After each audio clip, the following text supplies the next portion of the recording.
बच्चों तो आज हम लोग जानेंगे सीयूटी में इकोनॉमिक्स का क्या सिलेबस है।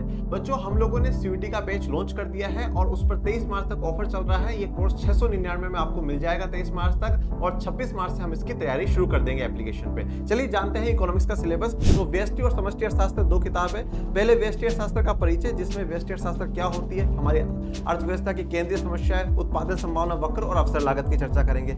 फिर उपभोक्ता के व्यवहार के बारे में जानेंगे, तो उसकी जो उपयोगिता है वह जानेंगे और एक वस्तु और दो वस्तु की स्थिति में किस प्रकार से उपभोक्ता को संतुलन मिलता है वह जानेंगे।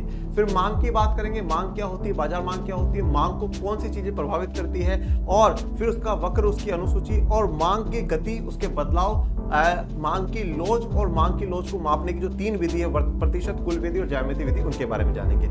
उत्पादक व्यवहार और आपूर्ति की बात करें तो उत्पादन कार्य, उत्पादन फलन क्या होता है वह जानेंगे, कारक पर प्रतिफल, पैमाने पर प्रतिफल। फिर जैसा मांग में जाना है वैसा आपूर्ति में, आपूर्ति क्या होती है, आपूर्ति के निर्धारक, आपूर्ति अनुसूची, वक्र, गति, बदलाव और उसके कीमत, लोच।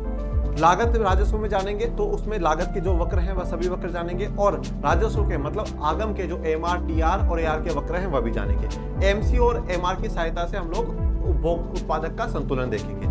बाजार के रूप में देखें तो पूर्ण प्रतियोगिता के बारे में जानेंगे, उसमें संतुलन कीमत क्या होती है, मांग और आपूर्ति में कैसे बदलाव होता है वह देखेंगे। मांग और आपूर्ति वक्रों के उपकरणों के सरल अनुप्रयोग, तो इसमें प्राइस फ्लोर और प्राइस सीलिंग के बारे में हम लोग जानेंगे। समष्टि अर्थशास्त्र में सबसे मेन नेशनल इनकम, उसका अर्थ जानेंगे, जीडीपी, जीएनपी, एनडीपी, एनएनपी के बारे में जानेंगे। जो नेशनल डिस्पोजेबल इनकम है उसके बारे में, पर्सनल इनकम, प्राइवेट इनकम, इनके बारे में, और राष्ट्रीय आय को मापने की जो तीन विधियां हैं उसके बारे में भी हम लोग जानेंगे। आय रोजगार का निर्धारण, तो पूरा जो किन्स का चैप्टर है एडीएस वाला वह जानेंगे। एपीसी, एमपीसी, एपीएस, एमपीएस के बारे में जानेंगे। बेरोजगारी की बात करेंगे, टू सेक्टर मॉडल की बात करेंगे, इन्वेस्टमेंट मल्टीप्लायर, निवेश गुणन की बात करेंगे, और कम मांग और अधिक मांग को किस प्रकार से ठीक करना है वह जानेंगे, और सरकारी खर्च में कैसे परिवर्तन होगा वह जानेंगे। मुद्रा बैंकिंग की बात करें तो मुद्रा, केंद्रीय बैंक और वाणिज्य बैंक का अर्थ और उनके कार्यों की चर्चा करनी है, और भारतीय बैंकिंग प्रणाली में भी क्या सुधार हो रहे हैं, निजीकरण और आधुनिकीकरण, यह नया टॉपिक है, इस पर ज्यादा फोकस हमें करना होगा।